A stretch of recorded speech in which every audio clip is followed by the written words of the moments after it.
안녕하세요. 남편이 출장을 갈 때마다 시어머니는 저를 친정으로 쫓아냈습니다. 그저 제가 마음에 들지 않는 며느리라고만 생각했습니다.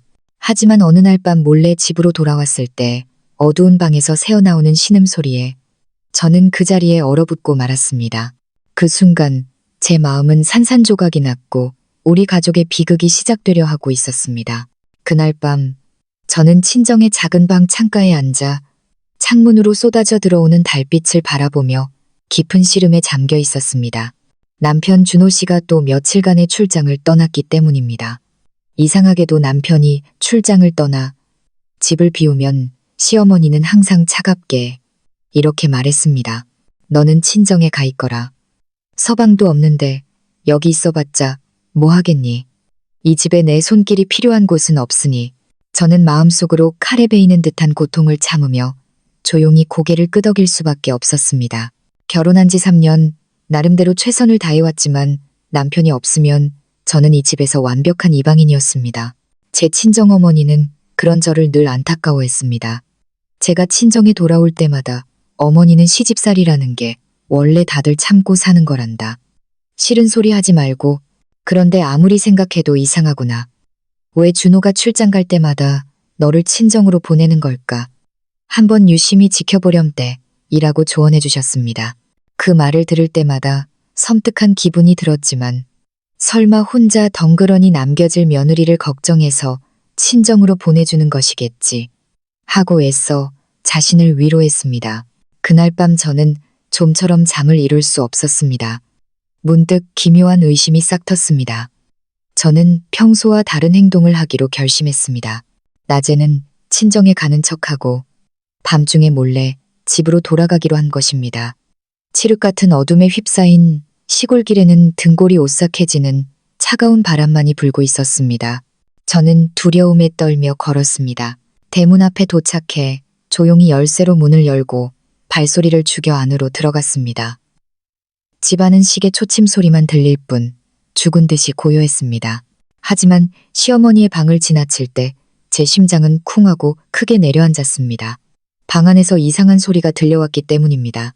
끊어질 듯 이어지다가 갑자기 격해지는 신음소리. 저는 그 자리에 얼어붙어 두 발이 바닥에 뿌리 내린 듯 움직일 수 없었습니다. 잘못 들었나 싶어 숨을 죽이고 나무문에 귀를 바싹 갖다 댔습니다. 아니었습니다. 잘못 들은 것이 아니었습니다. 그 소리는 분명한 남자의 목소리와 익숙한 여자의 목소리가 뒤섞인 것이었습니다.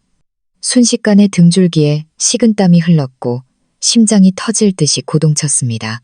안에서 누군가 부딪혔는지 문이 살짝 덜컹거리는 소리를 냈습니다. 저는 비명이 터져 나오려는 것을 손으로 입을 막아 누르며 황급히 뒤로 물러섰습니다. 머릿속에서는 무수한 의문이 소용돌이쳤습니다. 방 안에는 시어머니와 또 누가 있는 거지? 왜 이런 용서받을 수 없는 소리가 이 집에서 들리는 거지? 저는 온몸을 떨며 무거운 발걸음을 옮겼습니다. 당장이라도 도망치고 싶었지만 보이지 않는 힘이 저를 붙잡았습니다. 끝까지 확인해야 한다는 충동에 사로잡혔습니다. 만약 이대로 못 본 척 해버린다면 평생 의심의 그늘 속에서 살게 될 것 같았습니다. 하지만 만약 제 생각이 사실이라면 이보다 더 끔찍한 일이 있을까요? 다시 문으로 다가가려던 순간 갑자기 문이 살짝 열렸습니다. 한 남자의 그림자가 밖으로 나와 서둘러 문을 닫았습니다. 복도의 희미한 불빛이 그의 얼굴을 비추는 순간 저는 온몸에 피가 얼어붙는 것을 느꼈습니다. 너무나도 낯익은 얼굴이었기 때문입니다. 그 얼굴을 인식한 순간 저는 온몸이 와들와들 떨려 차가운 벽에 힘겹게 손을 짚었습니다. 그는 돌아가신 시아버님의 동생, 즉 남편인 준호 씨의 작은아버님이었습니다. 저는 제 눈을 믿을 수 없었습니다. 왜 작은아버님이 한밤중에 시어머니의 방에서 나오는 것일까요? 온 가족이 모르는 사이에 두 사람이 저 방에 함께 있는 이유가 대체 무엇일까요? 그 광경은 제 가슴에 칼을 꽂는 것 같았습니다. 숨이 막히고 목이 조여와 아무 소리도 낼 수 없었습니다. 작은아버님은 문을 닫고 누가 볼까 두려운 듯 주위를 두리번거렸습니다. 저는 재빨리 대청마루 옆 기둥 그림자 어둠 속으로 몸을 숨겼습니다. 심장은 터질 것 같았지만 다행히 그는 저를 발견하지 못했습니다. 그는 조용히 현관으로 걸어나갔습니다. 그의 모습이 완전히 사라지고 나서야 저는 겨우 긴 한숨을 내쉬었지만 다리에 힘이 풀려 서 있을 수가 없었습니다. 머릿속은 의문으로 가득 찼습니다. 도대체 이 집에서 무슨 일이 일어나고 있는 거지? 작은아버님은 도대체 무슨 관계이기에 저렇게 소름 끼치는 신음소리를 내고 있는 걸까? 혹시 내가 헛것을 본 것은 아닐까? 하지만 분명히 불빛에 비친 그 얼굴은 틀림없이 작은아버님이었습니다. 저는 조용히 안방으로 돌아와 이불 속에 웅크렸지만 두 눈은 공포로 동그랗게 뜨여 있었습니다. 모든 것이 끔찍한 악몽 같았습니다. 지난 3년간 며느리로 살며 시어머니의 냉대와 남편이 출장 갈 때마다 친정으로 쫓겨나는 것에 익숙해져 있었습니다. 하지만 그 이면에 이렇게 무서운 진실이 숨겨져 있을 줄은 꿈에도 몰랐습니다. 이 사실이 알려지면 우리 가족은 산산조각이 나고 말 것이라는 생각에 말할 수 없는 공포가 밀려왔습니다. 다음 날 아침, 저는 아무 일도 없었다는 듯이 평소처럼 아침 식사를 준비했습니다. 시어머니가 방에서 나왔지만 그 모습은 너무나도 태연했습니다. 저는 시어머니를 힐끗 쳐다보았습니다. 얼굴은 평온했고 눈가에 피곤한 기색이 엿보였지만 저는 어젯밤의 끔찍한 소리를 떠올리며 가슴이 아팠습니다. 시어머니는 저를 보더니 차갑게 말했습니다. 친정에가 있거라. 서방도 없는데 집에만 있으면 심심하잖니. 설거지는 내가 할 테니 어서 가보렴. 저는 입술을 굳게 깨물며 치밀어 오르는 것을 삼켰습니다. 어젯밤의 일을 몰랐다면 평소처럼 조용히 짐을 싸서 나갔을 것입니다. 하지만 이제는 더 이상 그럴 수 없었습니다. 저는 남아서 시어머니와 작은아버님의 진짜 모습을 이 눈으로 똑똑히 지켜보고 싶었습니다. 저는 고개를 숙이며 조심스럽게 말했습니다. 어머님, 오늘은 오후에 친정에 가려고 합니다. 오전에 할 일이 조금 남아서요. 괜찮을까요? 시어머니는 저를 빤히 쳐다보았습니다.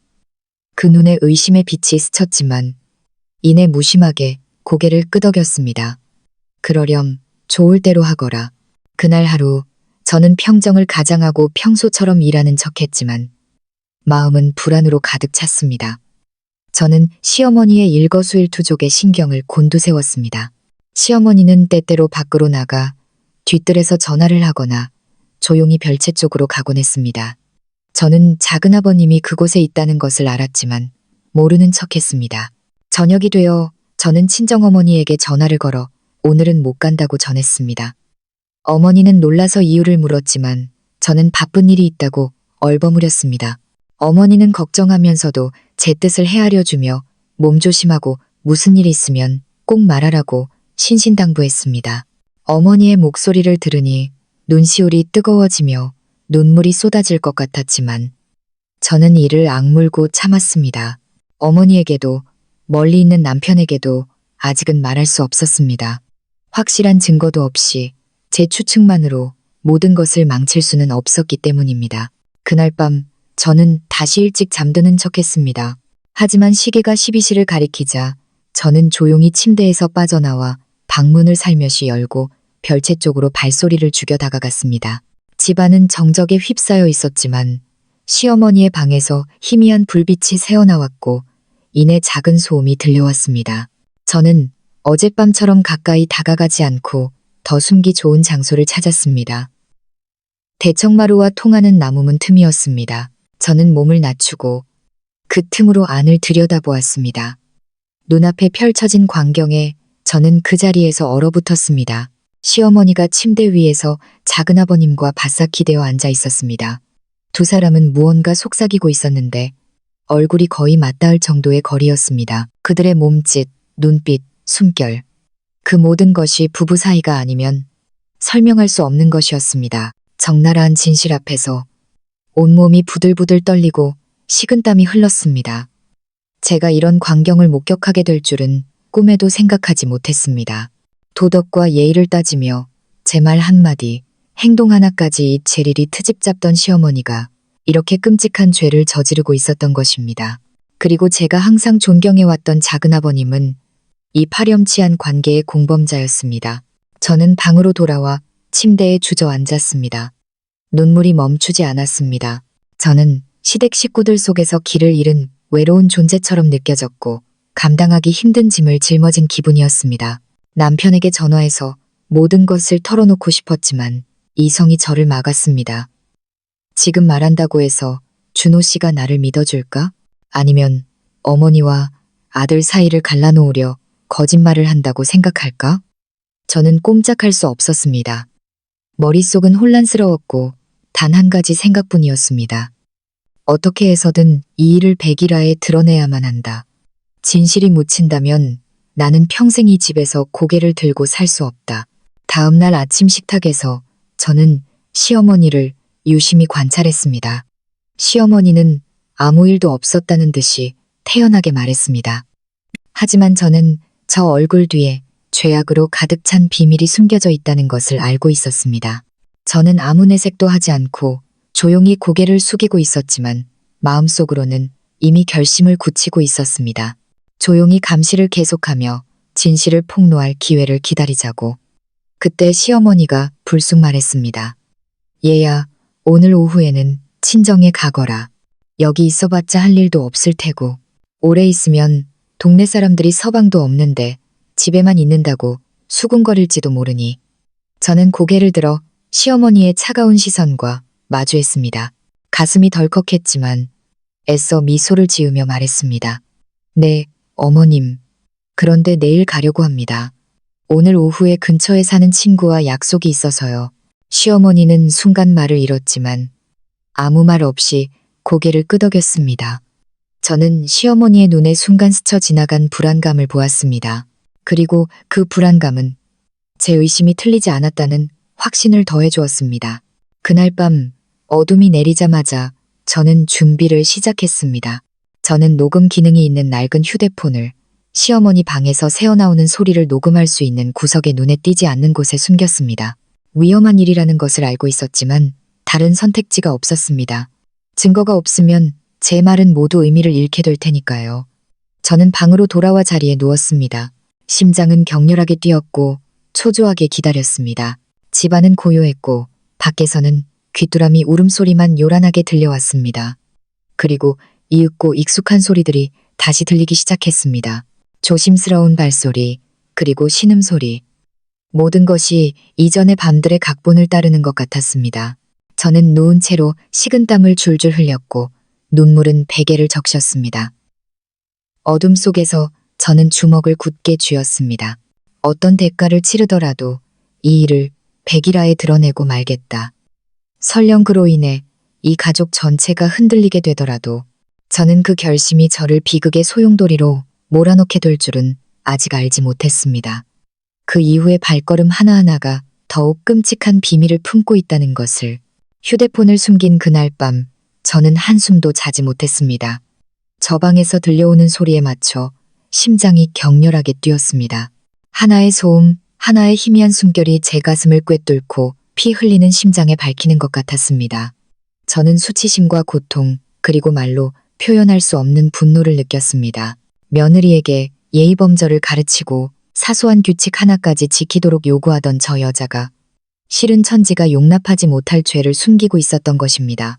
저는 소리내어 울지 않으려고 필사적이었습니다. 만약 들키면 모든 것이 물거품이 될 테니까요.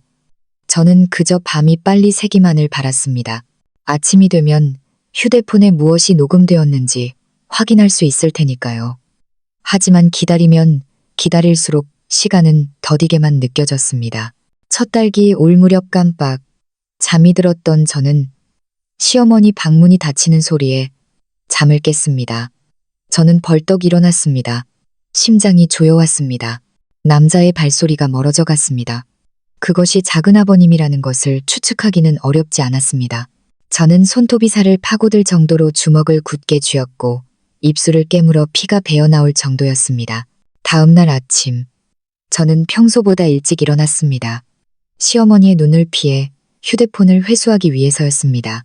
휴대폰을 손에 쥐었을 때 제 인생의 운명을 쥔 것처럼 심장이 떨렸습니다. 저는 조심스럽게 녹음 파일을 재생해 보았습니다. 어젯밤의 소리가 하나도 빠짐없이 선명하게 들렸습니다. 신음소리와 속삭이는 소리 하나하나가 등골을 오싹하게 만들었습니다. 당장이라도 지워버리고 싶은 충동과 동시에 증거로 남겨두어야 한다는 생각이 맞섰습니다. 결국 이성이 이겼고 저는 휴대폰을 책상 서랍 깊숙한 곳에 넣고 제 열쇠로 잠갔습니다. 아침 식사 때 시어머니는 아무 일도 없었다는 듯이 저를 보았습니다. 눈빛은 여전히 차가웠고 표정은 태연했습니다. 친정갈 준비하거라. 여기 있어 봤자 방해만 될 뿐이다. 설거지는 내가 할 테니 어서 가보렴. 저는 고개를 들어 시어머니의 눈을 똑바로 쳐다보았습니다. 아마 결혼하고 나서 처음으로 그 시선을 피하지 않았을 것입니다. 저는 그 눈에서 한 조각의 후회나 두려움이라도 찾아내려 했습니다. 하지만 저는 실망했습니다. 시어머니의 눈에는 무관심과 함께 희미한 경계심이 떠올라 있었습니다. 저는 미소를 지으며 온화하게 대답했습니다. 네, 점심 먹고 가겠습니다. 시어머니는 말없이 식사를 계속했지만 저는 시어머니가 저를 의심하기 시작했다는 것을 깨달았습니다. 설거지를 마친 후 저는 장을 보는 척하며 조용한 카페를 찾아 혼자 생각에 잠겼습니다. 남편 준호 씨에게 전화해야 할까 마음이 심하게 흔들렸습니다. 지금 말해도 남편이 믿어줄 리 없었습니다. 남편은 원래 어머니를 깊이 존경했고 어릴 때부터 작은아버님을 존경했습니다. 모든 것이 역효과를 낳아 남편이 저를 거짓말쟁이로 몰아세우고 가정이 파탄날까 두려웠습니다. 하지만 침묵하면 저는 앞으로도 저 끔찍한 광경을 계속 목격하며 시어머니가 원할 때마다 친정으로 쫓겨나 그들의 불륜을 위한 장소를 마련해 주어야만 합니다. 저는 그곳에 오랫동안 앉아 있었습니다. 마음속에서 두 개의 바람이 부딪히는 것 같았습니다. 한쪽은 말하라고 부추기고 다른 한쪽은 기다리라고 말렸습니다.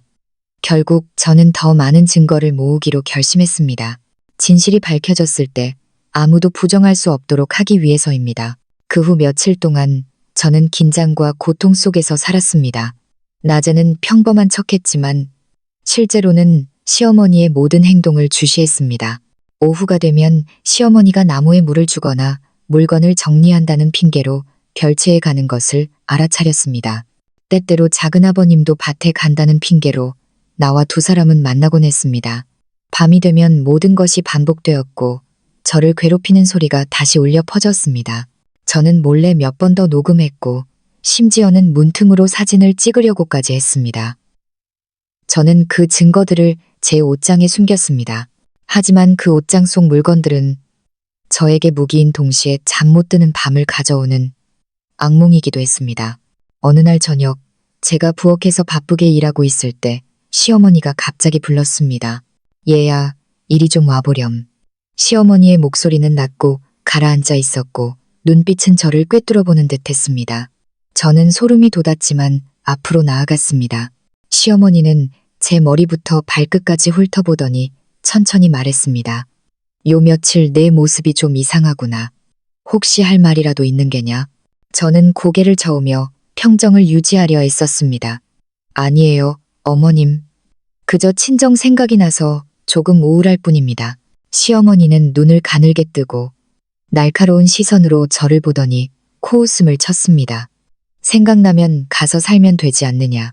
우리는 신경 쓰지 말고 서방이 밖에서 일하는데 왜 그렇게 죽을상을 하고 있는 게야.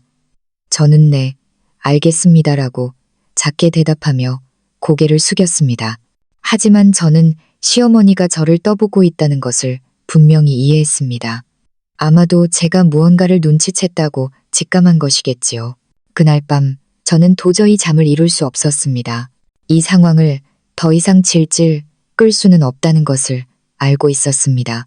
이대로 침묵하고 있다가는 조만간 시어머니에게 들통날 것이고 그때는 모든 것이 걷잡을 수 없게 될 것입니다. 저는 남편 준호 씨를 생각했습니다. 출장에서 돌아와 아무것도 모른 채 천진난만하게 있을 남편을 생각했습니다. 모든 것을 털어놓고 남편에게 진실과 마주하게 해야 할까요? 제가 망설이는 사이 예기치 않은 일이 일어났습니다. 다음 날 아침 눈을 뜨자마자 별채에서 말소리가 들렸습니다. 조심스럽게 다가가 보니 작은아버님이 시어머니에게 걱정스러운 목소리로 속삭이고 있었습니다. 형수님, 조심해야 합니다. 걔 바보 아니에요. 눈치챈 것 같아서 겁이 납니다. 시어머니는 딱딱한 목소리로 대답했습니다. 걱정하지 말아요. 내가 알아서 할 테니 만약 입이라도 번긋했다가는 이 집에서 한 발짝도 못 나가게 만들어버릴 테니. 저는 그 자리에서 얼어붙었습니다. 시어머니는 이미 저를 의심하고 있었던 것입니다. 저의 모든 움직임이 시어머니의 감시하에 있었던 것입니다. 공포가 밀려왔지만 동시에 제 안에서 결의의 불꽃이 타올랐습니다. 빨리 행동하지 않으면 이 집에서 쫓겨나고 명예를 더럽혀지는 것은 제 쪽이 될 것이고 진실은 영원히 묻히고 말 것입니다. 그날 밤 저는 방에 홀로 앉아 용기를 내어 남편에게 전화를 걸었습니다. 수화기 너머로 준호 씨의 목소리가 들렸습니다. 유미야, 잘 지내. 어머님이 힘들게 하지는 않고 남편의 물음에 눈물이 왈칵 쏟아져 목이 메었습니다. 모든 것을 말하려 했지만 참고 조용히 대답했습니다. 괜찮아요. 걱정하지 마세요. 언제 돌아와요? 남편은 천진난만한 목소리로 웃으며 말했습니다. 다음 주에는 돌아갈 거야. 보고 싶어 죽겠어. 저는 입술을 깨물고 눈물을 삼키며 더 이상은 말하지 않았습니다. 전화를 끊은 후 저는 다음 주가 모든 것이 폭발하는 때임을 깨달았습니다. 증거는 충분했습니다. 남편이 돌아와 함께 마주할 때를 기다려야만 했습니다. 하지만 저는 그때까지 시어머니와 살얼음판을 걷듯이 지내야 한다는 것도 알고 있었습니다. 작은 실수 하나라도 하면 시어머니가 먼저 손을 쓸 것이고 저는 모든 것을 잃게 될 것입니다. 그날 밤 저는 가슴에 손을 얹고 제 자신에게 속삭였습니다. 유미야, 힘내. 강해져야 해. 딱 일주일만 더 버티는 거야. 하지만 저는 그 일주일이 끔찍한 나날의 연속이 될 줄은 몰랐습니다. 매 순간이 예기치 못한 일들로 가득 차 있고 저를 인내의 한계까지 몰아붙이게 될 줄은. 남편의 귀가를 기다리는 나날은 1년보다 더 길게 느껴졌습니다. 매일 아침 억지로 미소를 지으며 일어나 청소를 하고 식사를 준비하고 아무 일도 없었다는 듯이 시어머니와 대화를 해야만 했습니다. 하지만 제 마음은 지나간 밤에 끔찍한 소리만이 울려 퍼지는 텅 빈 북과 같았습니다. 당장이라도 진실을 밝히고 온 동네에 소리치고 싶었지만 이성은 남편 준호 씨가 돌아와 제 곁에 서줄 때까지 참으라고 명령했습니다. 하루하루가 지날수록 시어머니는 더욱 엄격해졌습니다. 밥그릇에 붙은 밥풀 하나를 깨끗하게 씻지 않은 것부터 마루 청소가 엉성한 것까지 사소한 일에 트집을 잡았습니다. 한 번은 너는 언제나 철이 들래. 이래서야 서방이 밖에서 마음 편히 일하겠니? 라고 심하게 말했습니다. 저는 입술을 깨물고 고개를 숙이며 모든 비난을 감수했습니다. 이전 같았으면 슬퍼서 울었겠지만 이제는 시어머니가 그럴수록 재발절인 도둑처럼 불안해 보일 뿐이었습니다. 오후가 되면 작은아버님이 여전히 몰래 찾아왔습니다. 채소 봉지를 가져다 주거나 마당의 수도꼭지를 고친다는 핑계였습니다. 그럴 때마다 제 심장은 조여왔습니다. 저는 작은아버님이 시어머니에게 개바보 아니에요라고 속삭이던 말을 똑똑히 기억하고 있었습니다. 그 말은 작은아버님도 저를 주시하고 경계하고 있다는 증거였습니다. 저는 마치 덫에 걸린 물고기처럼 두 마리의 늑대에 맞서 혼자 싸우고 있었지만 아무것도 모르는 척하며 평정을 유지하려 애썼습니다. 밤이 되면 저는 방에 홀로 앉아 숨겨둔 녹음 파일을 열어 들으며 눈물을 흘렸습니다. 저는 이 고통을 마음속 깊이 새기고 결코 약해져서 포기하지 않으리라 다짐했습니다. 녹음된 소리가 들릴 때마다 심장이 멎는 것 같았지만 동시에 제 의지는 더욱 강해졌습니다. 저는 제 자신에게 말했습니다. 유미야, 참는 거야. 딱 일주일만 더 버티면 돼. 나흘째 되던 날 시어머니가 갑자기 저를 방으로 불렀습니다. 시어머니는 의자에 앉아 날카로운 눈빛으로 저를 보며 엄하게 말했습니다. 얘야, 요 며칠 내 모습이 이상하구나. 솔직히 말해라. 무슨 일 있는 게냐? 저는 순간 흠칫했습니다. 심장은 격렬하게 뛰었지만 애써 온화한 미소를 지었습니다. 아무 일도 아니에요, 어머님. 남편이 보고 싶고 친정 생각도 나서 조금 우울할 뿐입니다. 시어머니는 한동안 저를 뚫어지게 쳐다보다가 코웃음을 쳤습니다. 그래, 믿어주마. 하지만 이 집에서 무슨 일이 있더라도 입은 조심해야 한다는 것은 명심해라. 함부로 밖에 나가서 떠들면 남들에게 웃음거리만 될 테니 저는 고개를 숙였습니다. 네, 알겠습니다.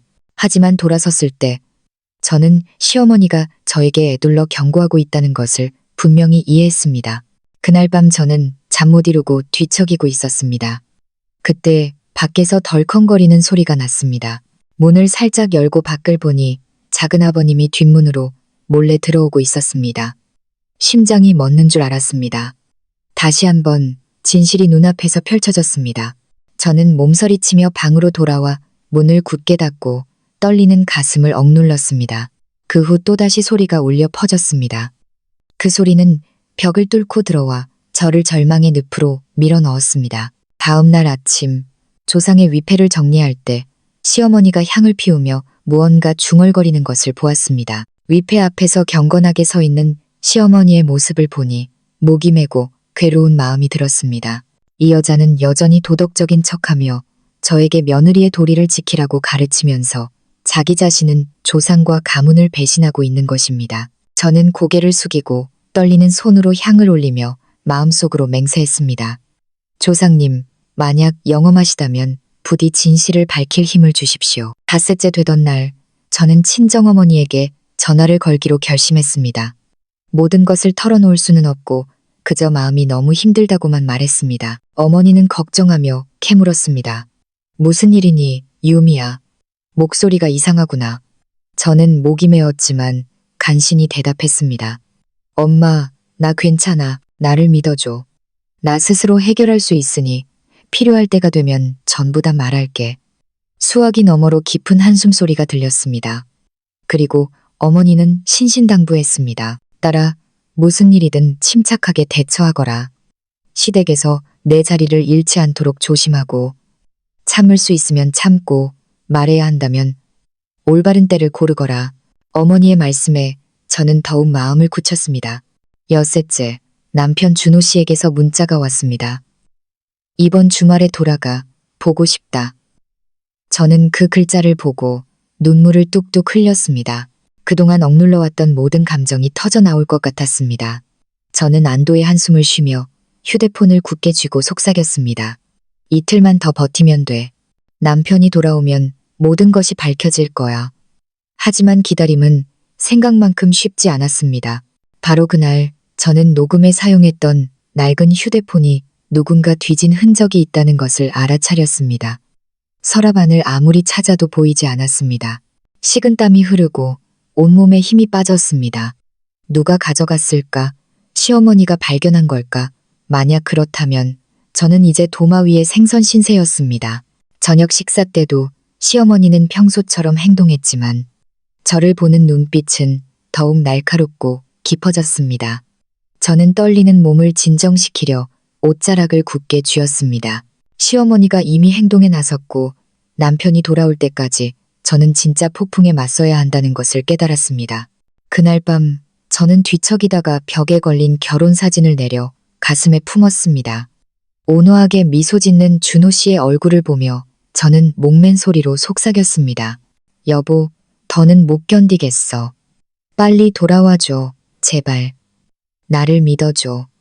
만약 내가 말할 기회조차 잃어버린다면 그래도 나를 원망하지 말아줘. 내가 하는 모든 것은 당신에게 순수한 가정을 지켜주기 위해서야. 어둠 속에서 마당의 바람소리와 벌레 소리, 그리고 옆방에서 들려오는 익숙한 소리가 들렸습니다. 저는 사진을 꼭 껴안고 눈을 감았지만 눈물은 베개를 흠뻑 적셨습니다. 저는 내일 아침이 되면 정면 대결이 시작될지도 모른다는 것, 그리고 그 싸움에 몸을 던질 각오를 해야 한다는 것을 알고 있었습니다. 다음 날 아침 저는 밤새 울어 부어오른 눈으로 무거운 몸을 일으켰습니다. 방에서 나가기 전에 시어머니의 목소리가 들렸습니다. 얘야, 일어났느냐? 이리 좀 와보렴. 목소리는 온화했지만 그 안에 숨겨진 섬뜩한 냉기를 느꼈습니다. 저는 살짝 떨며 흐트러진 머리를 정돈하고 밖으로 나갔습니다. 시어머니는 대청마루의 긴 의자에 단정하게 앉아 있었고 테이블 위에는 김이 나는 차가 놓여 있었습니다. 저를 떠보는 듯한 눈빛과 옅은 미소는 그 어느 때보다 무섭게 느껴졌습니다. 시어머니는 천천히 입을 열었습니다. 요 며칠 네가 넋이 나간 것 같구나. 무슨 일이 있으면 숨기지 말고 말해라. 그리고 혹시 이 집에서 무언가 잘못 들었다 하더라도 입은 조심해야 한다는 것은 알고 있겠지. 저는 그 자리에서 얼어붙었습니다. 심장이 격렬하게 뛰었습니다. 시어머니는 제가 비밀을 눈치챘다는 것을 알고 애둘러 확인하고 있는 것입니다. 저는 평정을 되찾으려 애쓰며 고개를 숙였습니다. 네, 어머님, 아무 일도 아닙니다. 그저 남편이 보고 싶고 친정 생각도 나서. 시어머니는 저를 빤히 쳐다보며 입가에 희미한 미소를 지었습니다. 그렇게 그립거든 아예 가서 살 거라. 이 집은 사람 하나 없어도 잘 돌아가니까. 좋은 며느리라면 시어머니 말을 잘 듣는 법이란다. 괜히 시끄러운 일을 만들 필요는 없지. 저는 몸서리쳤습니다. 그 말에 담긴 으름장을 분명히 들었습니다. 저는 순종적인 척하며 서둘러 고개를 끄덕였습니다. 네, 알겠습니다. 그날 아침 식사는 숨이 막힐 정도로 괴로웠습니다. 시어머니는 평소보다 말이 많아졌고 때때로 제가 서투르다거나 게으르다고 애둘러 비난했습니다. 저는 시어머니가 저를 깎아내려 기를 죽이려 한다는 것, 이 집에서 저는 이방인에 불과하다고 재확인시키려 한다는 것을 알았습니다. 저는 밥을 한 숟가락 한 숟가락 겨우 넘기며 마음속으로는 준호 씨가 빨리 돌아와 모든 것을 털어놓을 수 있기를 바랐습니다. 그날 오후 설거지를 마치고 방에서 쉬려는데 대문 밖에서 누군가 부르는 소리가 들렸습니다. 친한 이웃집 아주머니였습니다. 아주머니는 채소 바구니를 건네며 조용히 속삭였습니다. 유미 씨, 요 며칠 좀 이상하네. 밤에 우물에 물 기르러 갔다가 댁에서 이상한 소리가 들리던데. 보통 말소리가 아니었어. 무슨 일 있어? 저는 심장이 얼어붙고 얼굴이 창백해졌지만 애써 웃으며 얼버무렸습니다. 아니에요, 아주머니. 잘못 들으셨을 거예요. 저희 집에 무슨 일이 있겠어요. 하지만 마음속으로는 더욱 불안해졌습니다. 저 비밀을 아는 것은 저뿐만이 아니라 이웃들도 눈치채기 시작한 것입니다. 소문이 퍼지면 집안이 발칵 뒤집힐 것입니다. 그날 저녁 제가 설거지를 하고 있는데 시어머니가 들어왔습니다. 날카로운 눈빛으로 제 등 뒤에 서서 작지만 힘주어 말했습니다. 얘야, 네가 바보가 아니라는 건 안다. 하지만 명심해라. 네가 이 집에 사는 한 내 방식에 따라야만 한다. 어리석게 거역하려 들지 마라. 저는 그 자리에서 굳어버렸고 손이 떨려 그릇을 물속에 떨어뜨리고 말았습니다. 저는 돌아서서 반박하고 싶었지만 불타는 듯한 그 눈빛을 보자 말이 목에 걸렸습니다. 저는 그저 고개를 숙였습니다. 네, 알겠습니다. 그날 밤 저는 마치 불 위를 걷는 듯한 심정으로 누워 있었습니다. 시어머니가 본격적으로 행동에 나선 것은 분명했습니다. 저는 제 자신과 제 가정의 행복이 걱정되었습니다. 한 걸음이라도 잘못 내디디면 저는 이 집에서 쫓겨나고 어떤 오명이든 뒤집어 쓰게 될 것이 뻔했습니다. 밤새 잠 못 이루고 날이 새기를 기다렸습니다. 다음 날 시어머니가 갑자기 말했습니다. 오늘 오후에 볼 일이 있으니 너는 며칠 친정에가 있거라. 저는 순간 망설였습니다. 준호 씨가 없을 때 내쫓는 것은 처음이 아니었지만 이번에는 말투가 더욱 강압적이었습니다. 저는 시어머니가 저를 집에서 내쫓고 저 관계를 마음 놓고 계속하려는 속셈이라는 것을 알아차렸지만 증거를 지키고 남편을 기다려야 했기에 떠날 수가 없었습니다. 저는 조용히 대답했습니다.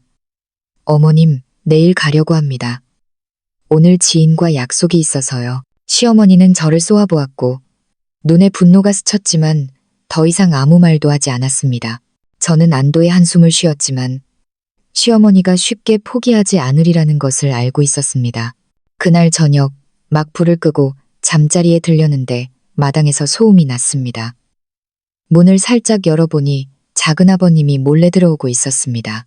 저는 공포에 질려 서둘러 방문을 닫고 굳게 잠갔습니다. 그 후 또다시 어둠 속에서 소리가 선명하게 울려 퍼졌습니다. 저는 부들부들 떨며 앉아 두 손으로 귀를 막았지만 그 소리가 뇌속까지 침식해오는 것을 막을 수는 없었습니다. 소리치고 싶었다. 마당으로 뛰쳐나가 모든 것을 폭로하고 싶었다. 하지만 지금은 그때가 아니라는 것을 알고 있었다. 날이 밝고 우물가에서 세수를 하는데 몇몇 이웃들이 호기심과 의심이 가득한 눈으로 우리 집을 쳐다보는 것을 알아차렸습니다. 저는 비밀은 언젠가 반드시 드러나게 마련이라는 것을 깨달았습니다. 문제는 제가 제 진실을 밝힐 용기가 있는가 하는 것이었습니다.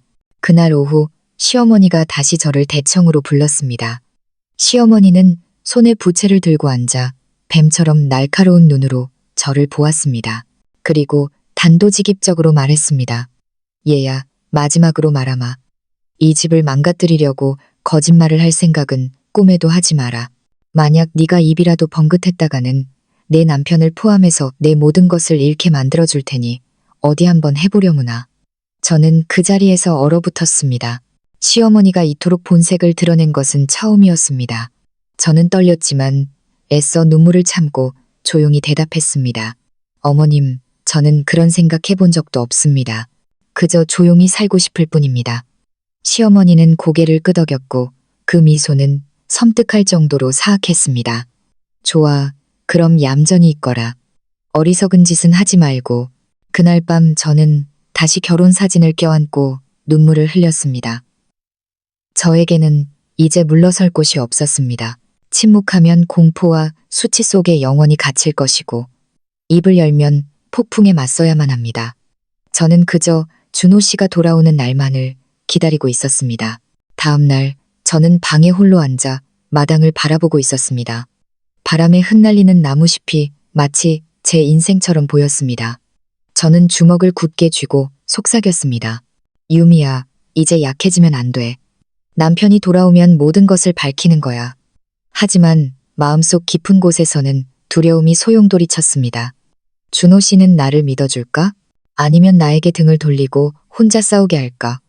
그 질문이 뱀처럼 제 심장을 파고들어 숨이 막히는 것 같았습니다. 바로 그때 전화가 울렸습니다. 준호 씨였습니다. 수화기 너머로 따뜻한 목소리가 들렸습니다. 유미야, 내일 돌아가. 잘 지내고 있어. 저는 휴대폰을 굳게 쥐었습니다. 눈물이 왈칵 쏟아졌습니다. 여보, 기다릴게요. 할 얘기가 있어요. 아주 중요한 얘기가. 남편은 가벼운 말투로 웃었습니다. 응, 돌아가서 얘기하자. 걱정하지 마. 전화를 끊은 후 저는 주저앉아 가슴을 억눌렀습니다. 심장이 격렬하게 뛰고 있었습니다. 두려움과 희망이 교차했습니다. 내일 진실이 밝혀진다. 내일 나는 모든 것과 마주하는 것이다. 그날 아침 햇살이 툇마루에 닿기도 전에 저는 눈을 떴습니다.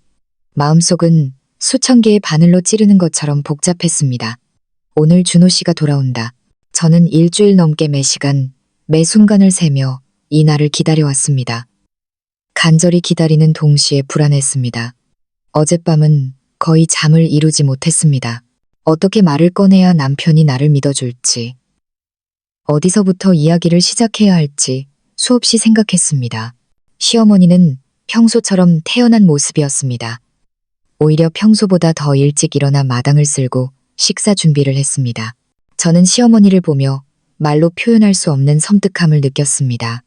몇 시간 후면 진실이 시어머니 앞에 닥칠 것이고 물러설 곳은 없을 것입니다. 하지만 저는 시어머니가 어떻게 반응할지 확신할 수 없었습니다. 저렇게 교활하고 강인한 여자가 순순히 죄를 인정할까? 아니면 모든 죄를 저에게 뒤집어 씌우려 할까? 익숙한 오토바이 소리가 대문 앞에서 멈췄을 때 제 심장은 터질 것 같았습니다. 준호 씨가 들어왔습니다. 키가 크고 마른 모습, 오랜 출장으로 얼굴은 햇볕에 그을려 있었습니다. 저를 보자마자 환하게 웃으며 달려와 저를 꼭 껴안았습니다. 유미야, 나왔어. 저는 목이 메고 눈시울이 뜨거워졌습니다. 금방이라도 사라져버릴까 두려운 듯 남편을 꼭 껴안았습니다. 남편은 다정하게 웃으며 제 머리를 쓰다듬었습니다. 왜 그래? 그렇게 보고 싶어서 울어. 저는 입술을 깨물고 대답 대신 고개를 끄덕였습니다. 집 안에서 시어머니가 나왔습니다. 얼굴은 지난 며칠과는 달리 밝고 환하게 빛나고 있었습니다. 준호야, 어서 오너라. 먼 길 오느라 힘들었지. 어서 들어와서 쉬렴. 어머니가 밥이랑 국이랑 다 차려놓았다. 시어머니의 목소리는 너무나도 다정하고 애정이 넘쳐서 사정을 모르는 사람이 보면 모범적인 시어머니라고 생각할 정도였습니다. 저는 시어머니를 보고 목이 메었습니다. 시어머니는 여전히 연기를 잘했고 그럴수록 제 분노는 더 커져갔습니다. 식사 중에 준호 씨는 즐겁게 출장 이야기를 하고 어머니의 음식 솜씨를 칭찬하고 제가 야위었다고 걱정했습니다. 저는 억지로 미소를 지으며 불타는 속마음을 필사적으로 숨기고 밥을 넘겼습니다. 당장이라도 모든 것을 남편 앞에 쏟아내고 싶었지만 남편의 밝은 눈빛을 보니 두려워졌습니다. 남편이 받아들일 준비가 되어 있지 않은 것은 아닐까. 제 말이 남편에게 충격을 주고 저를 믿는 대신 어머니를 보호하려 들까봐 두려웠습니다. 저는 부부들만 있을 때 아무도 방해하지 않을 때를 기다리기로 결심했습니다. 그날 오후 준호 씨가 방에서 쉬고 있는데 시어머니가 먼저 쓱 들어갔습니다. 저는 시어머니가 긴장한 표정으로 남편에게 무언가 속삭이는 것을 보았습니다. 똑똑히 들리지는 않았지만 남편이 때때로 고개를 끄덕이거나 미간을 찌푸리는 것을 보고 불안감이 엄습했습니다. 시어머니가 저에 대해 먼저 무언가를 말한 것일까요? 저를 비방하고 제 퇴로를 막기 위해 미리 입을 맞춰놓은 것일까요? 시어머니가 나간 후 저는 방으로 들어가 남편 옆에 앉았습니다. 남편은 저를 보았지만 그 눈빛에는 약간 떠보는 듯한 빛이 섞여 있었습니다. 요즘 어땠어? 어머니가 네가 많이 우울해하고 슬퍼한다고 하던데. 가슴이 덜컥했습니다. 시어머니는 이미 남편의 머릿속에 의심의 씨앗을 심어놓은 것입니다. 저는 입술을 깨물고 조용히 말했습니다. 여보, 할 얘기가 있어요. 더는 숨길 수가 없어요. 남편은 미간을 찌푸리며 물었습니다. 무슨 얘긴데? 그렇게 심각해. 저는 떨리는 두 손을 굳게 쥐었습니다. 온몸이 차가워졌지만 지금이 더 이상 망설일 수 없는 순간이라는 것을 알았습니다. 저는 심호흡을 하고 제가 보아온 모든 것을 이야기하기 시작했습니다. 처음 신음소리를 들었던 밤부터 시어머니의 방에서 나오는 작은아버님을 직접 본 것까지 저는 천천히 한마디 한마디가 제 심장을 베는 칼날처럼 이야기했습니다. 준호 씨는 눈을 크게 뜨고 조용히 앉아 있었습니다. 그의 얼굴은 놀라움에서 경악으로 그리고 분노로 변해갔습니다. 하지만 제가 가장 두려워했던 것은 그가 갑자기 벌떡 일어나 소리치는 것이었습니다. 유미야, 너 지금 무슨 말을 하는지 알고 하는 거야? 너는 지금 우리 어머니와 작은아버님에 대해 천지가 뒤집힐 거짓말을 하고 있는 거라고. 저는 그 자리에서 굳어버렸고 눈물이 왈칵 쏟아졌습니다. 아니야, 거짓말 아니야. 나 증거도 있어. 하지만 저는 말을 이을 수 없었습니다. 휴대폰이 사라졌기 때문입니다. 제가 옷장에 지켜온 모든 것이 없어져 버린 것입니다. 준호 씨는 미간을 찌푸리며 의심 가득한 목소리로 말했습니다. 증거? 증거가 있는 거야? 아니면 그냥 상상인 거야? 저는 울음을 터뜨리며 남편의 손을 잡았습니다. 하늘의 맹세에 내가 한 말은 전부 사실이야. 이 귀로 듣고 이 눈으로 봤어. 녹음까지 했는데 지금은 왜인지 사라졌어. 준호 씨는 괴로운 표정으로 제 손을 뿌리쳤습니다.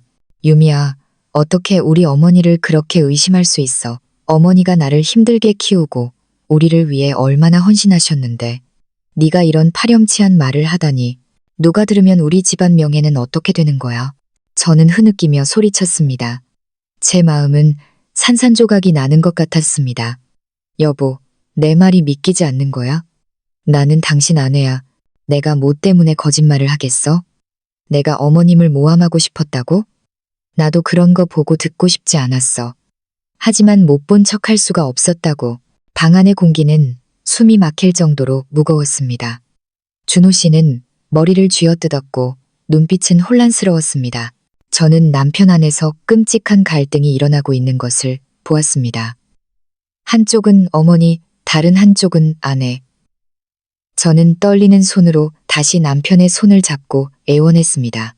여보, 제발 나를 믿어줘. 나에게는 이제 당신밖에 기댈 사람이 없어. 바로 그때 문 밖에서 시어머니의 목소리가 들렸습니다. 너희들 무슨 일로 그렇게 큰 소리로 얘기하는 게냐. 시어머니가 들어왔습니다. 그 눈빛에는 불안감이 스쳤지만 이내 온화한 표정으로 바뀌며 웃었습니다. 준호야, 며느리 말 듣지 마라. 집에 혼자 있으니 심심해서 이상한 생각을 했나 보구나. 준호 씨는 어머니를 보고 다시 저를 보았습니다. 얼굴은 모순으로 가득 차 있었습니다. 저는 남편의 마음이 점차 어머니 쪽으로 기울고 있는 것을 보았습니다. 시어머니는 다가와 남편의 어깨에 손을 얹고 다정한 목소리로 말했습니다. 아들아, 어머니가 이 나이 되도록 너에게 부끄러운 짓 한 적 있더냐. 그런데 며느리가 이런 끔찍한 거짓말을 하다니. 우리 모자 사이를 갈라놓으려는 것뿐이야. 저는 그 자리에서 얼어붙었습니다. 시어머니는 너무나도 완벽한 연기를 하고 있었고 그 말 한마디 한마디가 제 심장을 찌르는 칼날 같았습니다. 소리치고 싶었다. 증거를 꺼내 보이고 싶었다. 하지만 증거는 어디에 있는가? 저에게 남은 것은 끔찍한 기억과 잠 못 이룬 밤뿐이었습니다. 저는 울음을 터뜨리며 주저앉았습니다. 어머님, 왜 그렇게 심하세요? 제가 무슨 죄를 지었다고 이렇게까지 저를 상처 입히세요? 준호 씨는 돌아서서 엄하게 말했습니다. 유미야, 그만해. 어머니께 무례한 말 하지 마. 저는 눈물 젖은 눈으로 남편을 올려다보았습니다. 여보, 정말 나를 믿어주지 않는 거야? 하늘에 맹세해. 나는 거짓말을 하지 않았어. 만약 내가 거짓말을 했다면 천벌을 받을 거야. 준호 씨는 떨었고 눈빛은 혼란스러웠습니다. 시어머니는 아들을 껴안고 울며 책망했습니다. 아들아, 보아라. 제가 지금 나를 저주하며 천벌을 받으라고 하고 있잖니. 그런데도 너는 거기 서서 뭘 망설이는 게냐. 저는 바닥에 주저앉았습니다. 마음은 산산조각이 났습니다. 저는 진짜 싸움이 시작되었다는 것, 그리고 저에게 남은 길은 단 하나뿐이라는 것을 알았습니다. 어떤 대가를 치르더라도 증거를 되찾거나 아니면 모든 것을 잃거나. 그날 이후 집안의 공기는 팽팽하게 당겨진 활시위처럼 긴장감이 감돌았다. 나와 시어머니는 얼굴을 마주했지만 마음속으로는 의심과 증오를 품은 숨은 적과 같았다. 준호 씨는 내 이야기를 듣고 난 후 눈에 띄게 차가워졌다. 예전처럼 다정하게 웃거나 말을 걸지 않았고 그 눈에는 항상 회의적인 빛이 감돌았다. 때로는 나를 마치 낯선 사람처럼 쳐다보기까지 했다. 내 가슴은 끊임없이 아팠다. 슬프고 분했지만 무엇보다 내가 진심으로 사랑한 남편이 나를 믿어주지 않는다는 사실에 고통스러웠다. 시어머니는 더욱 교묘하게 현모양처 역할을 했다. 준호 씨 앞에서는 나를 걱정하는 척하며 아들아, 며느리 탓하지 마라. 여자는 집에 혼자 있으면 외로워서 이상한 생각을 하는 법이란다. 시간이 지나면 괜찮아질 게야 라고 조언했다. 남편은 고개를 끄덕이며 나를 보았다. 그 시선은 동정과 의심이 뒤섞여 있었다. 나는 눈물을 삼키고 침묵하는 척했지만 마음속은 갈기갈기 찢어지는 것 같았다. 그날 밤 준호 씨가 잠든 후 나는 조용히 일어났다. 이대로 모든 것을 끝낼 수는 없었다. 만약 포기한다면 남편과 명예, 그리고 내가 오랫동안 쌓아온 신뢰까지 모든 것을 잃게 될 것이다. 나는 조용히 서랍을 여러 구석구석 다시 뒤졌다. 녹음된 휴대폰이 어딘가에 남아있기를 바라며. 하지만 없었다. 완전히 사라져 있었다. 나는 마지막으로 그것을 보았던 때를 떠올리며 시어머니의 계산적인 눈빛과 연결지었다. 틀림없이 시어머니가 가져간 것이다. 그렇게 생각하자 마음속에 작은 희망의 불씨가 타올랐다. 시어머니가 가져갔다면 증거는 아직 시어머니 손 어딘가에 있다는 뜻이다.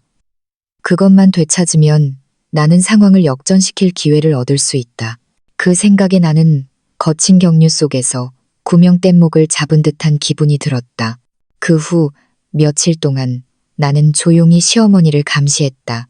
시어머니의 발걸음 하나하나, 방에 들어갈 때, 불단에 갈 때, 심지어는 별채에 갈 때까지 모든 것을 주시했다.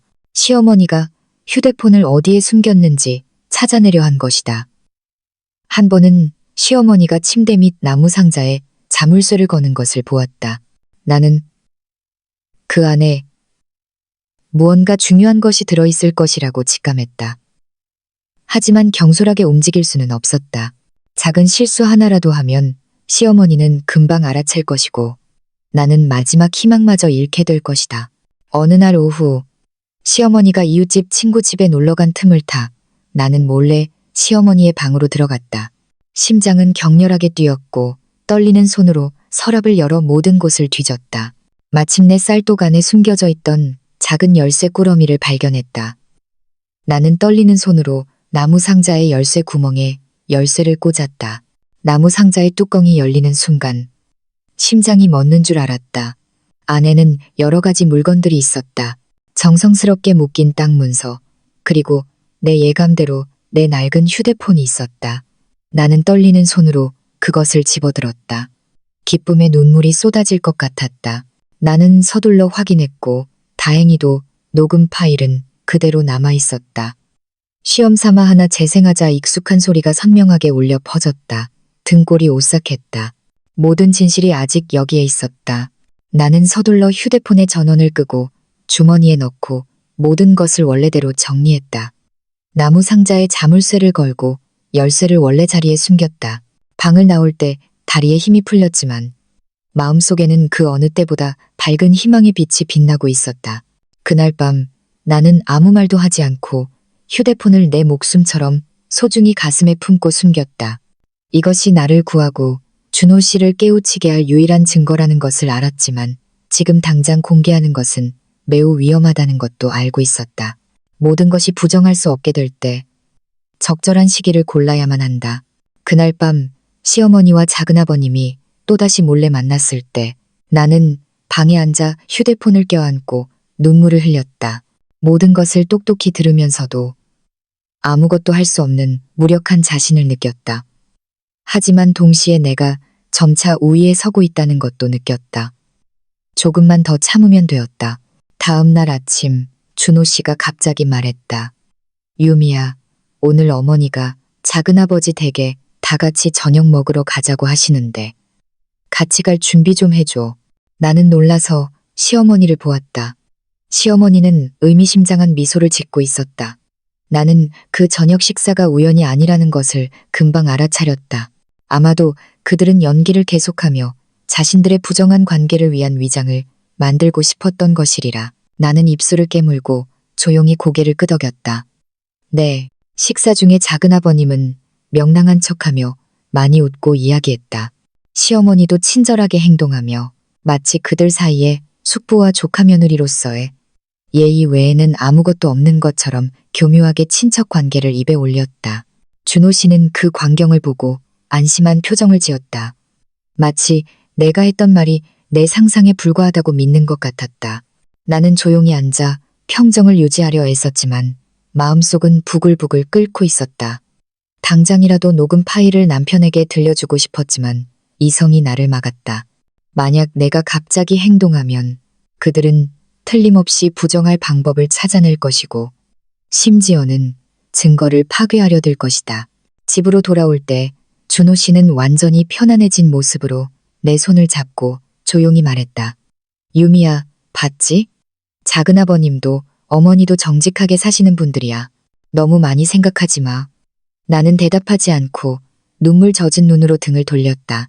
나는 남편이 나를 믿게 되기까지는 아직 갈 길이 멀다는 것. 그리고 결정적인 한 방을 날릴 진짜 순간을 골라야 한다는 것을 알고 있었다. 그날 밤 나는 홀로 앉아 녹음 파일을 다시 열었다. 한마디 한마디를 들을 때마다 심장이 조여왔다. 나는 남편과 시어머니 앞에서 모든 사람이 함께 들을 수 있도록 재생해야만 진실이 가려지지 않을 것이라는 것을 알았다. 하지만 나와 남편 외에 다른 증인이 필요했다. 아무도 내가 조작했다고 말할 수 없도록 하기 위해서 나는 친정어머니를 생각했다. 어머니는 나의 유일한 버팀목이었다. 만약 어머니가 증인이 되어준다면 모든 것이 달라질 것이다. 나는 다음 날 아침 친정에 가서 어머니께 모든 것을 털어놓기로 결심했다. 어머니만이 나에게 현명한 조언을 해주실 것이다. 날이 새자마자 나는 시장에 장 보러 간다는 핑계로 조용히 친정으로 향하는 버스에 몸을 실었다. 어머니를 보자마자 나는 참지 못하고 어머니를 껴안고 흐느꼈다. 어머니는 놀라서 서둘러 물었다. 무슨 일이니, 유미야? 나는 떨면서 모든 사건을 이야기하고 휴대폰까지 들려주었다. 어머니는 그것을 듣고 얼굴이 창백해졌고 손이 부들부들 떨렸다. 그리고 마침내 한숨을 쉬며 말했다. 세상에, 유미야. 이건 정말 큰일이구나. 하지만 너에게는 증거가 있으니 두려워할 것 없다.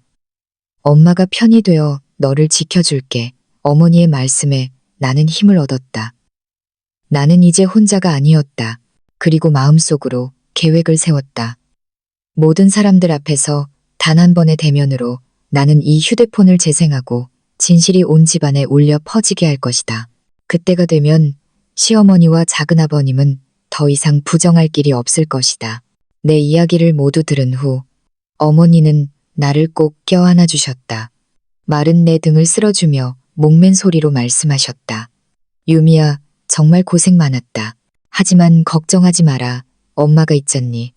여자가 시집가서 몹쓸 일을 당하는 건 막다른 골목에 들어서는 것과 같아. 하지만 너에게는 증거가 있고 너는 아무 잘못이 없다. 네가 해야 할 일은 평정심을 유지하고 가장 적절한 순간에 진실이 드러나게 하는 것이야. 그때가 되면 더는 억울한 일은 없을 테니. 나는 어머니 품에 얼굴을 묻고 아이처럼 흐느껴 울었다. 그동안 억눌러왔던 모든 것을 마침내 쏟아낼 곳을 찾은 것이다. 어머니는 내가 지칠 때까지 조용히 울게 내버려 두셨다. 내가 고개를 들자 어머니는 내 눈물을 닦아주며 단호한 목소리로 말씀하셨다. 이 휴대폰을 시댁에 가져가거라. 하지만 남편에게만 따로 보여주지는 마라. 그 아이는 어머니 말에 쉽게 흔들릴 수 있으니 모든 사람이 함께 있는 때를 찾거라. 증인이 있으면 더욱 좋고 그때 재생하면 진실이 너를 대신해서 말해줄 테니. 어머니의 말씀에 나는 정신이 번쩍 들었다. 그렇다. 서두르거나 시어머니에게 다시 모함당할 기회를 주어서는 안 된다. 나는 많은 사람 앞에서 진실이 울려 퍼지게 해서 시어머니가 더는 부정할 수 없도록 만들어야 한다. 나는 어머니의 손을 굳게 잡고 조용히 대답했다. 네, 엄마. 엄마 말씀대로 할게요. 그날 오후 나는 시댁으로 돌아왔다. 대문을 들어서자마자 시어머니의 날카로운 시선을 느꼈다. 시어머니는 툇마루에 앉아 부채질을 하며 코웃음을 쳤다. 아침부터 어딜 갔다가 이제야 돌아오는 게냐. 친정에 가서 고자질이라도 하고 온 게지. 나는 놀랐지만 평정을 유지하며 조용히 대답했다. 네, 시장에서 장도 좀 보고 친정에도 잠깐 들렀다 왔습니다. 시어머니는 콧방귀를 뀌었다. 그래, 친정어미는 딸 편이겠지. 하지만 시댁에서 잘 지내는 게 진짜 잘 지내는 거란다. 나는 대답하지 않고 고개를 숙였지만 마음속에서는 분노가 치밀어 올랐다. 시어머니의 말 한마디 한마디가 나를 도발하려는 의도가 있다는 것을 잘 알고 있었다. 내가 실언하게 만들어서 꼬투리를 잡으려는 것이다. 하지만 이번에는 기회를 주지 않았다. 나는 조용히 부엌으로 들어가 평소처럼 저녁 식사를 준비했다. 식사 중에 준호 씨가 물었다. 왜 이렇게 늦었어? 어디 갔는지 걱정했잖아. 나는 미소를 지으며 말했다. 어머니께 잠시 다녀왔어요. 잘 지내시고 이제 슬퍼하지 말라고 하시던데요. 남편은 고개를 끄덕였고 눈빛은 부드러워졌지만 아직 무언가 걸리는 것이 있는 듯했다. 나는 남편을 보며 안쓰러움이 밀려왔다. 남편은 효심이 깊은 아들이라 진실이 아무리 잔인해도 받아들이기 힘들 것이라는 것을 알고 있었다. 그래서 나는 진실이 밝혀졌을 때 남편이 제 귀로 들은 것을 믿을 수밖에 없도록 철저하게 준비해야만 했다. 그날 밤 남편이 잠든 후 나는 조용히 책상에 앉아 휴대폰을 꺼내 녹음 파일을 하나하나 확인했다. 소음, 신음소리, 모든 것이 선명하게 남아있었다. 나는 눈을 감고 심호흡을 하며 자신에게 맹세했다. 유미야, 조금만 더 참자. 서두르지 마. 다음 날 시어머니가 갑자기 말했다. 이번 주말에 할아버님 제사가 있으니 친척들이 많이 올 게다. 단단히 준비해두거라. 나는 순간 머릿속에 한 가지 생각이 번쩍였다. 이것이야말로 기회였다.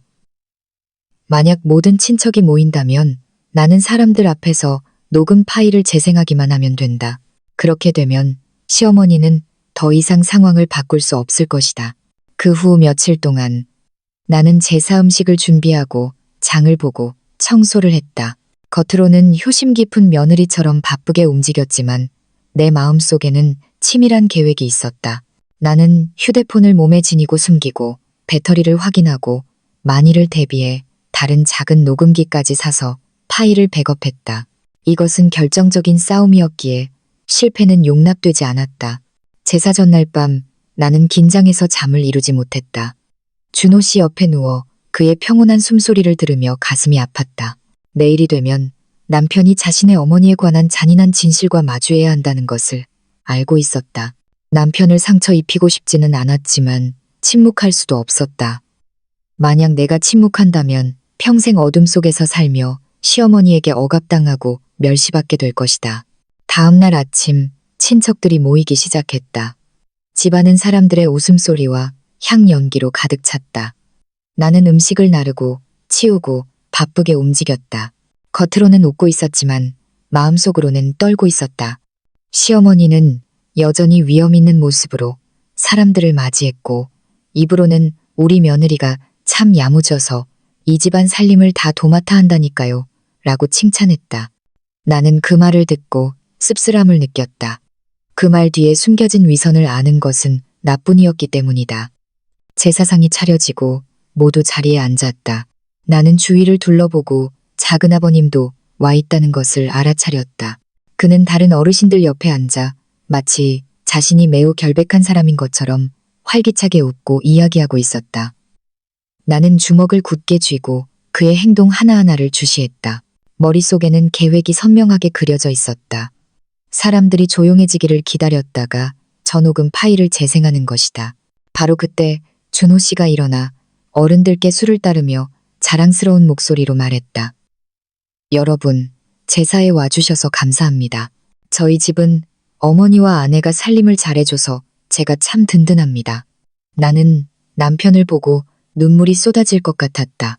몇 분 후면 그 자랑스러움은 끔찍한 충격으로 변할 것이다. 내 어머니도 와 계셨다. 어머니는 구석에 조용히 앉아 계셨고 그 눈빛은 불안했지만 단호했다. 내가 어머니를 보자 어머니는 힘을 주려는 듯 조용히 고개를 끄덕여 주셨다. 나는 심호흡을 하고 일어섰다. 목소리는 떨렸지만 분명했다. 여러분, 드릴 말씀이 있습니다. 이 일은 우리 가족의 명예와 관련된 일입니다. 집안은 죽은 듯이 조용해졌고 모든 시선이 나에게 쏠렸다. 시어머니는 안색이 변하며 서둘러 억지 미소를 지었다.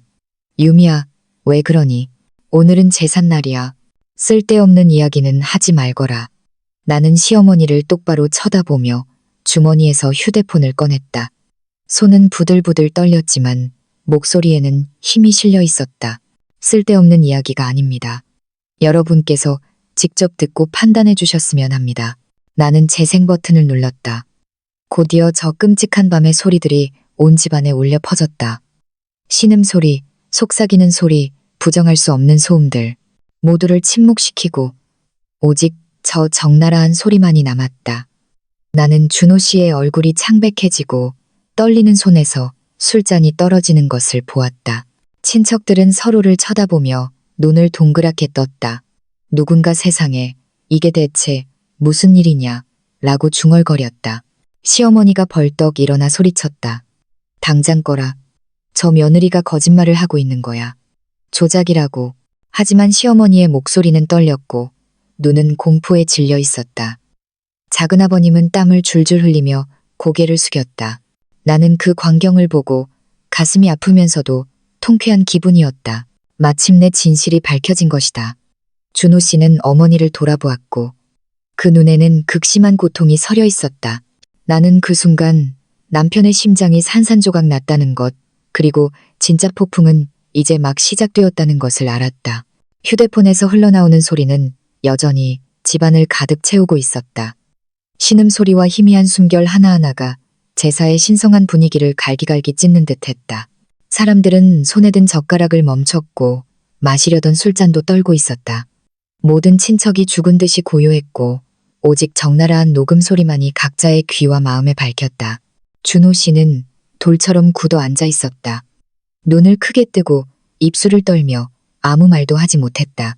얼굴은 새하얗게 질렸고 두 손은 피가 맺힐 정도로 굳게 쥐어져 있었다. 명백히 극심한 충격을 받은 모습이었다.